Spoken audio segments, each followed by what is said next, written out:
Nearly everyone in Western civilization has been touched by the realm of Facebook in one way or another, from simply using it as a medium in which to keep in touch with family and friends, or as a way of advertising one's business or creations in order to reach a broader audience. In Ben Mezrik's novel The Accidental Billionaires, The Founding of Facebook, a tale of sex, money, genius, and betrayal, he dives into the origins of Facebook. The novel's main focus is a new realm of problems that arise as the boundaries of social networking are evolving. Mezrik tells the story behind Facebook by focusing on two main parts in its past: the history behind the website itself, set in Zuckerberg's days at Harvard, and the story of how Sean Parker of Napster guides him through Silicon Valley, gaining him recognition with the big players in the industry. The novel opens with the narrator telling the story of a junior named Eduardo Saverin, who gets an invite to one of Harvard's exclusive final clubs, the Phoenix SK. The Phoenix is an elite social club consisting of 20 male upperclassmen at Harvard who carry an old-world opulence. Inductions come with invitations that are followed by students getting punched, a process that is similar to the Russian process for frats. Roughly 200 mostly sophomore students get invited to 4 punch parties, each time bringing less and less invitees back. These punch parties are known to be among the cream of the crop, with the attendees all dressed in dark blazers and slacks, and the only girls in the room being, in Saverin's words, matching bust-heavy blondes in low-cut black tops that are brought in from local all-female colleges in order to cater to the mob of young men.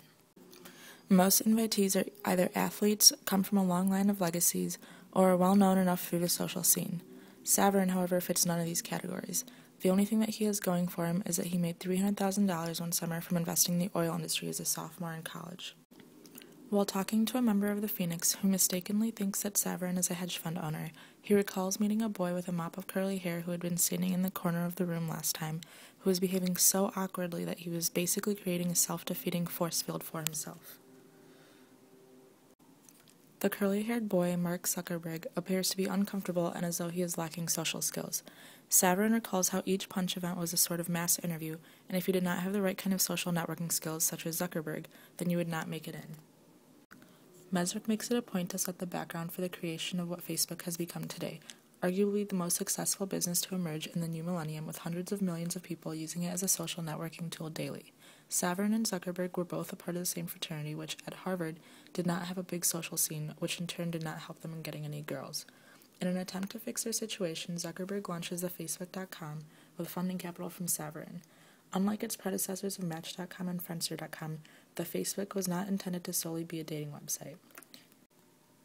This led to a dispute between the Winklevoss twins and Zuckerberg because the twins believed that Zuckerberg stole the idea from them. The supposed oral contract the Winklevoss twins had with the Facebook.com founder is hard to prove, as Mezrik asserts that there was no contract, no paperwork, nothing but a handshake here and there.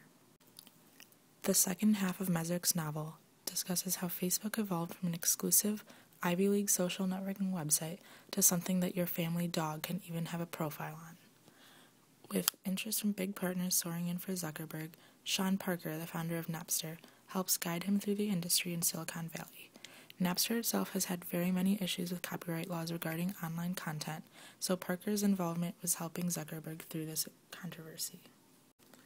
Mezrik supports Zuckerberg in the argument against the Winklevoss twins by maintaining that it was like one furniture maker trying to sue someone for designing a new kind of chair. There were thousands of different types of chairs, but making one didn't give you the right to own them all. While writing his novel, Mezrik unfortunately wasn't able to get a quote from Mark Zuckerberg himself. Although he tried reaching out multiple times, Mezrik wrote in his memo that Zuckerberg, the current Facebook CEO, had turned down his requests each time. Most of his information comes from conversations with the co-founder Eduardo Saverin, as well as several court documents that were made available through the multiple lawsuits between the players that were involved in Facebook's original founding. Mezrik has also written other stories that involve brilliant Ivy League students who make an extremely insane amount of money by somehow outwitting an establishment. He is the author of the novel Bringing Down the House, which was made into the popular Hollywood movie 21, which is about an underground blackjack card-counting group from MIT. Due to his lack of legitimate sources and his fictional approach to real-life events, many critics disapprove of his writing style. They argue that without credible sources, it is difficult to tell what in Mezrik's novels is the truth and what is simply dramatization. Critics claim that his attempts at making nonfiction sound like fiction takes away from the hard facts of the issues which he is writing about. In the end, Mesrick found a way to bring to light the issues at hand regarding intellectual property rights with the growing information society. Although he may have dramatized some facts, he still found a way to showcase the history of one of the most useful social networks of our time, Facebook.